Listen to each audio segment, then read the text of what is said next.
और वो एक बड़ा वो फिर एक दूसरी पॉलिटिकल लड़ाई होती या फिर दूसरा विषय होता। लेकिन आपने जो बात रखी, मैं सीधा प्रियंका जी का रुख करता हूं जो कि मेंबर ऑफ पार्लियामेंट है। मैं सीधा आपको बताता हूं, प्रियंका चतुर्वेदी, जो आज फैसला आया है उसमें फटकार भी मिली है लेकिन शिंदे को सरकार भी मिली है, इसमें कोई दोराय नहीं है। जहां उन्होंने गवर्नर के रोल पे सवाल खड़ा करा है, स्पीकर पर सवाल खड़ा करा है, लेकिन साथ में यह भी कह दिया है कि सरकार तो अब शिंदे ही चलाएंगे अक्टूबर 2024 तक। क्या आपको लगता है इट इज अ सेटबैक? नहीं, सबसे पहले आपने कौन से जजमेंट के कौन से हिस्से में लिखा है कि वो सरकार चलाएंगे 2024 तक? मैंने तो कहीं नहीं पढ़ा उस जजमेंट में। सबसे पहली बात ये। दूसरी बात, आपने कहा कि फटकार लगाई है। सिर्फ फटकार नहीं लगाई है, उनका मुखौटा देश के सामने से चीर फाड़ कर हटाया है। और क्या क्या कहा है? आप तो ये बात करें अरे उन्होंने फ्लोर टेस्ट नहीं किया, पर फ्लोर टेस्ट से पहले जो भी कार्रवाई हुई उनने उसको इलीगल और अनकॉन्स्टिट्यूशनल कहा है। और मैं आपको क्रोनोलॉजी बता दूं, पहले डेप्यूटी स्पीकर का रोल था कि 16 जो एमएलए का डिस्क्वालिफिकेशन हमने दिया था वो उन्होंने कारण मांगे थे जी। और फ्लो टेस्ट स्टॉप करने के लिए भी हम लोग सुप्रीम कोर्ट में गए थे। उस समय वेकेशन बेंच ने ये निर्णय लिया था कि फ्लो टेस्ट रहेगा, हम रेट्रोस्पेक्ट में डिसाइड करेंगे सही था या गलत था। तो उन्होंने कहा, मुख्यमंत्री ने सोचा कि मैं इस असंवैधानिक तौर तरीकों के साथ नहीं जाना चाहता हूं, मैं नैतिकता के आधार पर रेजिग्नेशन दे देता हूं। ये सरकार बचाने के लिए, सरकार बहाल करने की लड़ाई नहीं है भाई साहब। आप 10th शेड्यूल को मिटाने का काम कर रहे थे, आज 10th शेड्यूल बहाल किया है। और आपने बहुत सारे फैक्ट्स रखे, फैक्ट 1, फैक्ट 2, फैक्ट 3। मैं आपके थोड़े फैक्ट्स जोड़ दूं। जो इलीगल अपॉइंटमेंट ऑफ विप है, जिसके आधार पे स्पीकर का चुनाव हुआ है और इस असंवैधानिक मुख्यमंत्री को स्टैंप मिला है ट्रस्ट वोट के माध्यम से, वो एक इलीगल विप के आधार पे इलीगल अनकॉन्स्टिट्यूशनल तरीके से हुआ है। दूसरी चीज, उन्होंने गवर्नर डिसिजन, ऑब्जर्वेशन नहीं है कि गवर्नर डिसीजन वाज अनकॉन्स्टिट्यूशनल, बकायदा वो जजमेंट का हिस्सा है। यस। तीसरी चीज, उन्होंने 10th शेड्यूल के बारे में कहा है कि लेजिस्लेटिव पार्टी ये निर्णय नहीं ले सकती है विप कौन होगा या पार्टी लीडर कौन होगा। वो जिम्मेदारी पार्टी पक्ष के अध्यक्ष की होती है, जो शिवसेना उद्धव बाला साहेब ठाकरे जी की है। चौथी चीज उन्होंने ये कही कि इलेक्शन कमीशन ऑफ इंडिया ने निर्णय तो लिया है, पर निर्णय वो इस आधार पे नहीं ले सकते हैं कि आपकी लेजिस्लेटिव स्ट्रेंथ क्या है। उनको निर्णय इस आधार पे लेना है कि ऑर्गेनाइजेशनल स्ट्रेंथ क्या है। और ऑर्गेनाइजेशनल स्ट्रेंथ, अगर आप हमारे एफिडेविट्स ही देखेंगे, ऑर्गेनाइजेशनल स्ट्रेंथ हमारी तरफ है।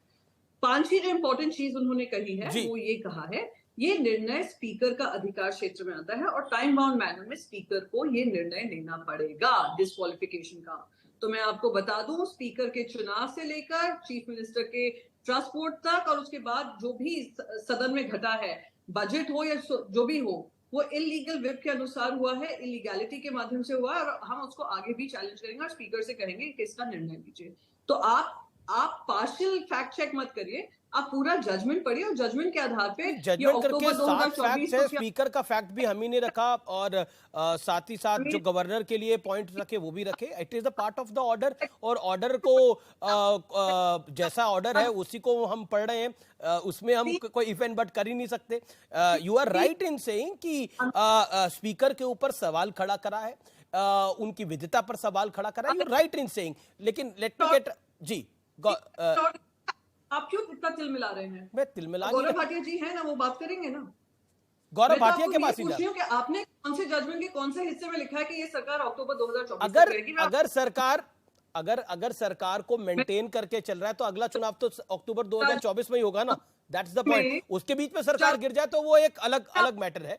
उसके बीच में अगर सरकार गिर जाए, विधायक छोड़ के चले जाए, वो अलग मैटर है। जब एमवीए की भी सरकार बनी थी तो वो अक्टूबर 2024 तक के लिए ही थी मेरे अनुसार। लेकिन फिर भी नरेंद्र मोदी की सरकार जो है वो मई 2024 तक के लिए है।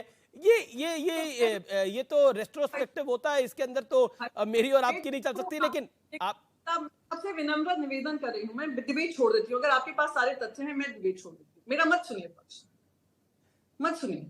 आई एम विलिंग टू लीव। पर आपने ना चौहान साहब को इंटरप्ट किया, शायद गौरव भाटिया को भी नहीं करेंगे। सुनने की क्षमता रख लीजिए। मैंने आपको पूरा सुना है।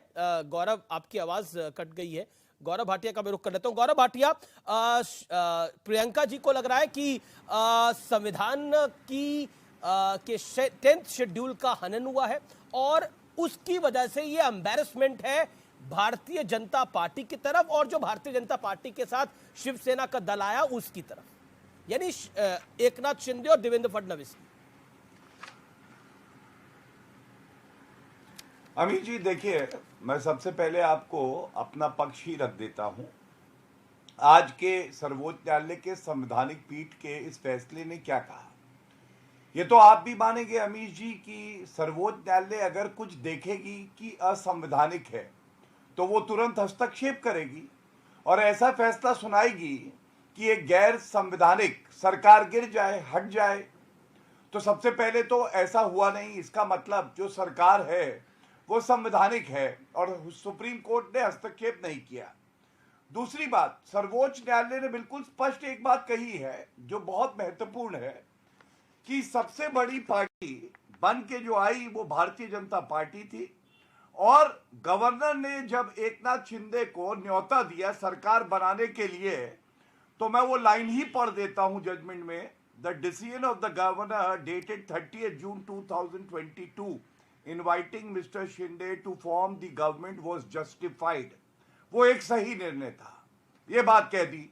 तो ये तो एक हमारा पक्ष हो गया कि संवैधानिक सरकार और एकनाथ शिंदे जी को जो बुलाया वो भी सही। लेकिन ये लेकिन सुप्रीम लेकिन कोर्ट ने लेकिन आज मोहर लेकिन लगाई। अब लेकिन आते हैं स्पीकर इनके के ऊपर पर। सवाल खड़ा करे हैं, गवर्नर के रोल के ऊपर सवाल खड़ा करे हैं। पृथ्वीराज चौहान भी डिसएग्रीमेंट कर रहे हैं, प्रियंका चतुर्वेदी भी डिसएग्रीमेंट कर रही है। And Gaurav Bhatia, with all due respect, आप खुद सुप्रीम कोर्ट के सीनियर एडवोकेट हैं। सुप्रीम कोर्ट ने जो स्पीकर का रोल था और जो गवर्नर का रोल था उस पर सवाल खड़ा करा है।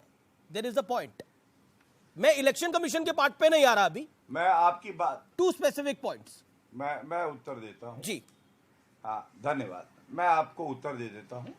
सबसे पहले कुछ टिप्पणियां सर्वोच्च न्यायालय द्वारा ये भी करी गई हैं कि हम स्टेटस को एंटे जो है वो नहीं रिस्टोर करेंगे, मतलब उद्धव ठाकरे वापस सरकार के मुख्यमंत्री नहीं होंगे।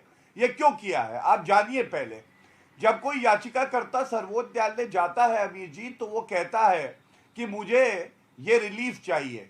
इनका रिलीफ क्या था कि इनका मानना था इनकी पार्टी को छोड़ के जो विधायक बाहर गए हैं उनको डिस्क्वालीफाई किया जाए, स्टेटस को एंटे जो है वो किया जाए। सर्वोच्च न्यायालय ने दोनों मतों में बल्कि ये कहा कि हम नहीं करेंगे और स्पीकर ये तय करेगा कि कौन डिस्क्वालीफाइड है कौन नहीं। पहली बात, इसका मतलब स्पीकर का जो ऑफिस है उसमें उन्होंने पूरा भरोसा जताया। दूसरी बात, कौन ओरिजिनल पॉलिटिकल पार्टी है, कौन सा दल ओरिजिनल है, ये भी तय करेगा इलेक्शन कमीशन ऑफ इंडिया। वहां तक आपकी बात सही। एक सेकंड लेकिन गौरव भाटिया, हर व्यक्ति अपने हिसाब से सहूलियत से पढ़ रहा है। प्रियंका चतुर्वेदी का एक शार्प इंटरवेंशन है। मैं कोई सहूलियत से नहीं, जो मैं कोट कर दूंगा। अरे आप एक बात और कह दूं फिर आप चले जाइए। उधर प्रियंका जी नाराज हो रही है, इधर आप नाराज हो रहे हैं। लेकिन पृथ्वीराज जी मैं आपके पास आऊंगा। प्रियंका नहीं, अरे बिल्कुल हम क्यों नाराज होंगे, जिनको झटका लगा गौरव वो गौरव नाराज होंगे। प्रियंका, लेकिन इसके पॉलिटिकल पार्ट पर आते हैं। देवेंद्र फडणवीस और एकनाथ शिंदे, सीएम और डिप्टी सीएम, आज मैदान में होते, उन्होंने प्रेस कॉन्फ्रेंस करी और उन्होंने बोला उद्धव ठाकरे नैतिकता का पाठ ना पढ़ाएं क्योंकि बीजेपी के साथ समझौता तोड़ के वो गए थे। और एकनाथ शिंदे ने बोला हम तो वापस वहीं आए हैं जो संगठन था हमारा। तो चलिए मैं नैतिकता का पाठ पढ़ाने वालों को याद दिला दूं। नैतिकता वो होती है जो प्री पोल अलायंसेस का डिसीजन होता है उसके आधार पर जो पोस्ट इलेक्शन डिसीजन होते हैं उसका पालन करें। सबसे पहले तो पीठ पे खंजर घोंपने का काम यही हुआ कि आप जैसे आरजेडी के साथ आप सरकार बनाते हैं जहाँ पे नीतीश कुमार जी चीफ मिनिस्टर रहते हैं, शिरोमणि अकाली दल के शिरोमणि दल रहते हैं। तो हम आपसे सवाल यही पूछ रहे हैं ना, हमने डिसीजन यही हुआ था पीपल अलायंस का। तो और दूसरी नैतिकता की बात बता देती हूँ, ये कौन सी नैतिकता थी कि रात को गवर्नर रूल हटाते हैं और सवेरे सवेरे एक देवेंद्र फडणवीस और अजीत पवार जी स्वेरिंग इन हो जाती है। बड़ा नैतिकता का पाठ पढ़ा रहे हैं। ये कौन सी नैतिकता हो जाती है कि आप दिन रात पीडीपी को गाली देते हैं, फिर पीडीपी के साथ अलायंस करते हैं, फिर सरकार गिराते भी हैं। ये कौन सा नैतिकता का पाठ पढ़ाएंगे जो कहते थे कि हम हरियाणा में अलायंस नहीं करेंगे पर हरियाणा में अलायंस करते हैं। तो नैतिकता को लेकर ये हमें ज्ञान दें। और ये जिन्होंने अनैतिक काम किया हो रात के चुपके चुपके वो खुद ही कहते हैं उनकी वाइफ बोलती है कि रात में वो हुडी पहनकर जाते थे और ऐसा अनकॉन्स्टिट्यूशनल काम किया है जो खुद सुप्रीम कोर्ट ने कहा है अनकॉन्स्टिट्यूशनल है। और मैं last but not the least एक बात बताऊं, बिल्कुल गवर्नर ने सही कहा कि अब कोई चीफ मिनिस्टर नहीं है, प्रोटेस्ट नहीं हुआ है तो आप आइए, पर ये कौन सा नैतिकता हुई और ये कौन सी कॉन्स्टिट्यूशनल मोरालिटी हुई कि जो इलीगल विप है वो विप जारी करता है और 40 जो आमदार हैं वो वोट करते हैं राहुल नार्वेकर के लिए, और वो जो इलीगल लेजिस्लेटिव पार्टी के मुखिया बने पड़े हैं वो मुख्यमंत्री बन जाते हैं।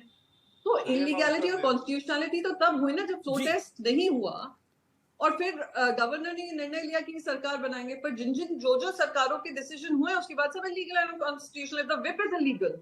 Okay, the whip is illegal. Okay, Gaurav Bhatia, sharp intervention, then Prithviraj Chauhan ji. Gaurav Bhatia, sharp intervention. 40 seconds.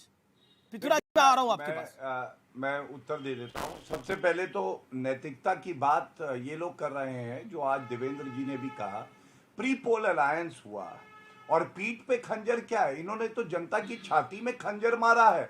जिन्होंने प्री पोल अलायंस बीजेपी और जो पुराने उद्धव ठाकरे वाली शिवसेना थी उसके लिए वोट किया था। दूसरी बात, आप जानिए विप का इशू ही अभी जिंदा है, उसी को डिसाइड करना है कि विप चीफ बनाना किसका क्षेत्राधिकार है, ओरिजिनल पॉलिटिकल पार्टी कौन है, यही तो फैसला आप लेना है इलेक्शन कमीशन ऑफ इंडिया और स्पीकर को। ये आज सर्वोच्च न्यायालय ने स्पष्ट किया। तीसरी बात जो इंपॉर्टेंट है, बिहार और पंजाब की बात करते हैं। अरे आप ये बताइए, बिहार में तो हम सबसे बड़ा दल है, उसके बाद भी हमने दिखाया कि हम अगर समझौता करेंगे, साथ में अलायंस होगा तो हम मुख्यमंत्री बना देंगे छोटे दल को भी। और दुख की बात यह है, उद्धव ठाकरे सत्ता का सुख भोगने के लिए यू टर्न करते हैं और उस वसूली अघाड़ी का हिस्सा बनते हैं जिसके खिलाफ वो खुद प्रचार करते हुए आरोप लगा रहे थे और नरेंद्र मोदी जी का नेतृत्व मान के चुनाव लड़ रहे हैं। ठीक है, ये देखिए, ये जो आपका शिवसेना और यानी उद्धव ठाकरे शिवसेना का और बीजेपी का जो ये लव लॉस्ट है, इसको लेकर दोनों को अपनी अपनी तरफ से ग्रजेस है। As a journalist I can see that. लेकिन मैं पृथ्वीराज चौहान आपके पास जाता हूं, फॉर्मर सीएम है महाराष्ट्र के। अब इसका पॉलिटिकल इक्वेशन क्या बनेगा? जो बात आपने बोली पृथ्वीराज जी, वही बात शरद राव पवार ने भी एक समय पर बोली थी। My straight question is this कि इसका पॉलिटिकल पॉइंट क्या है? देखिए, जो प्रियंका जी ने बात कही थी उसको बड़ा गौर कीजिए कि इस सुप्रीम, और हम कानून की बात करें, नैतिकता की बात तो होती रहेगी, लेकिन कानून की बात अगर करें तो जो संवैधानिक संस्थाएं हैं, इलेक्शन कमीशन, स्पीकर साहब का ऑफिस और गवर्नर साहब का ऑफिस, क्या कहा है? स्पीकर का फैसला is contrary to the law, मतलब कानून के खिलाफ स्पीकर साहब का फैसला है।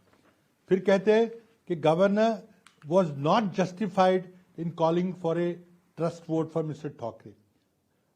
तीसरा उन्होंने कहा है कि इलेक्शन कमीशन ने जो फैसला लिया है कि कौन सा शिवसेना किसके पास रहनी चाहिए, उसमें उन्होंने विधायिका की पार्टी और संवैधानिक पार्टी का तो बहुमत देखा है, लेकिन संगठन का बहुमत नहीं देखा है, जो कि उनको देखना चाहिए था। तो हर एक संवैधानिक जो व्यवस्था है उससे सुप्रीम कोर्ट ने गलत करार दिया है, उन्होंने कानून का उल्लंघन किया है, कहा है। और जहां तक की बात है कि शिंदे साहब को शपथ दिलाई गई, देखिए पहले आप तो फांसी दे देते हैं और एक बार आप फांसी होने के बाद जब खाली जगह हो जाती है तो किसी न किसी को तो उस जगह बैठना है। तो जब आपने पहले गलत फैसला लेके मुख्यमंत्री पद रिक्त करा दिया और उसके बाद किसी न किसी को शपथ दिलानी थी, पर चौहान साहब आप खुद मुख्यमंत्री रहे, आप खुद प्राइम मिनिस्टर ऑफिस के मंत्री रहे। सुप्रीम कोर्ट ने इस पे तो सबसे बड़ा टेस्ट है फ्लोर ऑफ द हाउस पे उद्धव ठाकरे, जो आपने भी बात बोली, अगर उद्धव जी इस्तीफा नहीं देते तो फ्लोर ऑफ